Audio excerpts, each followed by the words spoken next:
Hey folks, how you doing? It's your man Tim Black. Welcome to The News. Bam! It's almost 2014. And you know, I wanted to do a story that was a little bit lighter than what I've been doing lately. And I can see now the forces that be are not working with me. They're not listening. I wanted to, but I just can't because I can't find one. I mean, I can, but I had to do this story. Okay, first off, let me say, if you are squeamish, you do not want to, listen to this. Because this shit is horrendous. And yes, I said horrendous. It happened in Chicago. It's a young man, 18-year-old Alexius Valdez. He lives with his aunt in a Chicago home. He has the basement apartment. It's a basement, okay? He was living there under the conditions that if he went to school and he kept a job of some sort, everything would be fine. I guess at some point, he no longer wanted to do that. Now, the aunt has a boyfriend, or had a boyfriend, named Silvestre Diaz Hernandez. Silvestre. Okay, so this happens on Christmas Day. The aunt is away at, I don't know, at a party. Yeah, she was at a Christmas party. That's where she was. And Alexis is at home. Alexis is at home, and he has been drinking and drinking and drinking, okay? Silvestre comes home from work, and he wants to drink, and there's no drink in the house. So him and Alexis decide to go to the store. Now, before going to the store, Alexis plants a hammer by the door. I guess they get this information from Alexis, but there'll be more to explain that later. Okay. So Alexis plants a hammer by the door. They go to the store, they get the liquor, they come back home. And as Silvestre walks into the apartment or to the home, Alexis picks up the hammer, hits him in the back of the head. Bam! Drops him. Hits him at least another 10 times. I hope at this point Silvestre is dead. I don't know.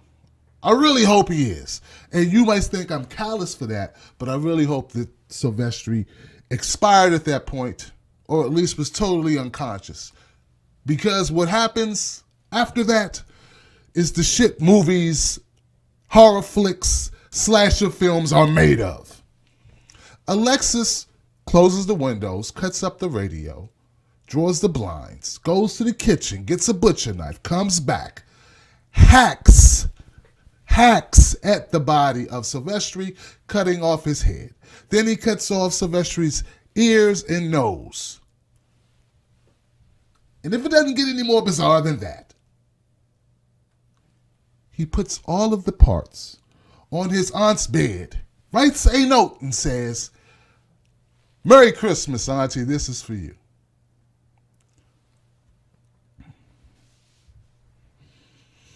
Okay, so then, that's sick shit. Let's just stop there. Pause. Let me give you a moment to catch your breath over the crazy situation picture I just painted for you in graphic detail. This shit is horrendous, man. I told you. This shit is sick.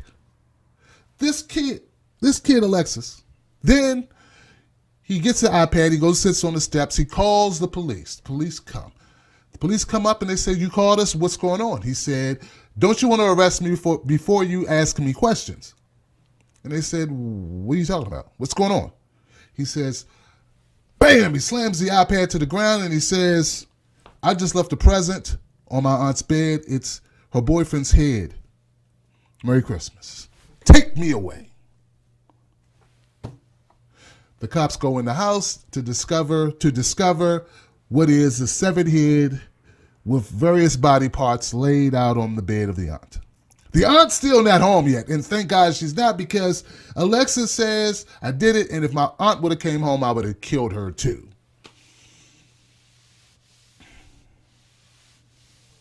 I don't know what we take away from this one, folks.